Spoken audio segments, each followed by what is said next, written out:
তুমি মিস করছো না তো 10,000 টাকা? সোনালী ব্যাংক পিএলসি সকল শিক্ষার্থীদের কিন্তু 10,000 টাকা করে দিচ্ছে। তো তুমি যদি এখনও ফর্ম পূরণ করে না থাকো, তাহলে আজকের ভিডিওটা তোমার জন্য।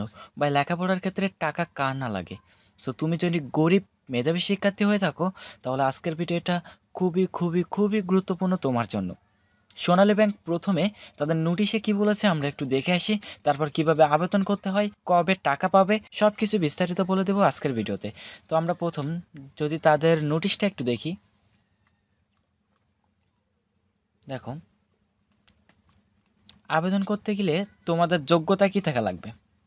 2023 সালে এসএসসি বা সমমান পরীক্ষায় উত্তীর্ণ হয়ে বর্তমানে এইচএসসি বা সমমান পর্যায়ে অধ্যয়নরত, অথবা 2023 সালে এইচএসসি বা সমমান পরীক্ষায় উত্তীর্ণ হয়ে বর্তমানে স্নাতক বা সমমান পর্যায়ে অধ্যয়নরত শিক্ষার্থীরা আবেদন করতে পারবে। অর্থাৎ কারা আবেদন করতে পারবে?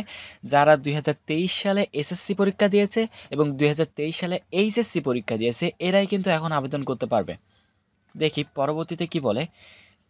এইচএসসি এবং সমমান পর্যায়ে অধ্যয়নরত দরিদ্র মেধাবী কোটায় শিক্ষার্থীর ক্ষেত্রে এসএসসি বা সমমান পরীক্ষায় জিপিএ 5, মুক্তিযোদ্ধা, শহীদ মুক্তিযোদ্ধা ও বীরাঙ্গনার সন্তানদের ক্ষেত্রে জিপিএ 4.50, ক্ষুদ্র নৃগোষ্ঠী শিক্ষার্থীর ক্ষেত্রে জিপিএ 4.50 এবং শারীরিক প্রতিবন্ধী ও তৃতীয় লিঙ্গের শিক্ষার্থীদের ক্ষেত্রে ন্যূনতম 3.50 প্রাপ্ত হতে হবে।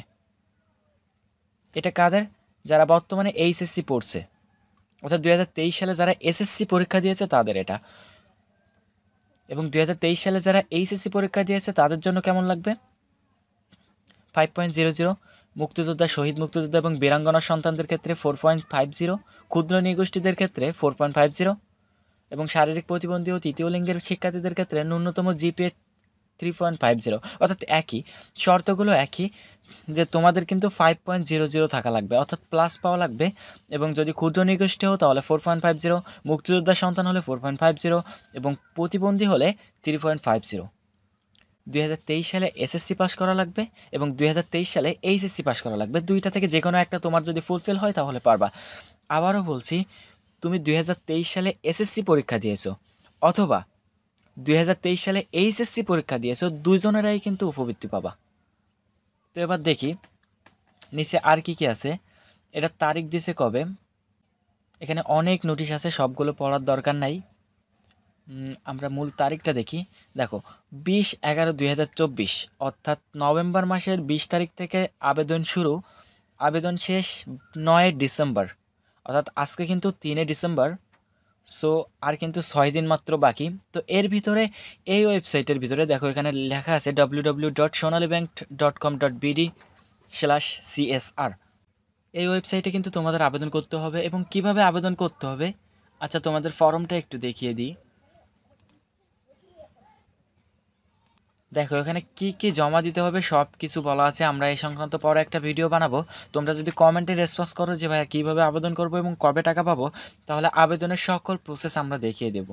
তো তোমরা যদি রেসপন্স না করো তাহলে কিন্তু, যেহেতু আমারও একটু পড়ার চাপ আছে, আমি আমার পড়া বাদ দিয়ে কিন্তু এটা দেখাতে আসবো না। যদি তোমরা রেসপন্স করো তাহলে তোমাদেরকে দেখিয়ে দেওয়ার জন্য সর্বোচ্চ চেষ্টা করব। তো আজকের ভিডিও আর বেশি বাড়াবো না, জাস্ট এতটুকু জানানো ছিল যে 2023 সালে যদি তোমরা এসএসসি পরীক্ষা দিয়ে থাকো অথবা 2023 সালে এইচএসসি বা আলিম পরীক্ষা দিয়ে থাকো, তাহলে তোমরা আবেদন করে ফেলো, এককালীন 10,000 টাকা দিবে। অবাক হচ্ছে যে সবার দিবে কিনা, বললে বিশ্বাস করবা না যে আমাদের এখানে একটা বড় ভাই, সে ইবনে সিনা প্রতিষ্ঠান থেকে 1,40,000 টাকা এককালীন কিন্তু উপবৃত্তি পেয়েছে। তো ব্যাংক উপবৃত্তি যেটা দেয় সেটা কিন্তু ফ্যাক হয় না, তারা কিন্তু সত্যি সত্যি শিক্ষার্থীদেরকে টাকা দেয়। তো যদি কোনো উপকারে এসে থাকে ভিডিওতে লাইক এবং কমেন্ট করে যাও তোমাদেরকে আবেদনের প্রসেস লাগবে কিনা। তো আজকের ভিডিও এই পর্যন্তই। আল্লাহ হাফেজ।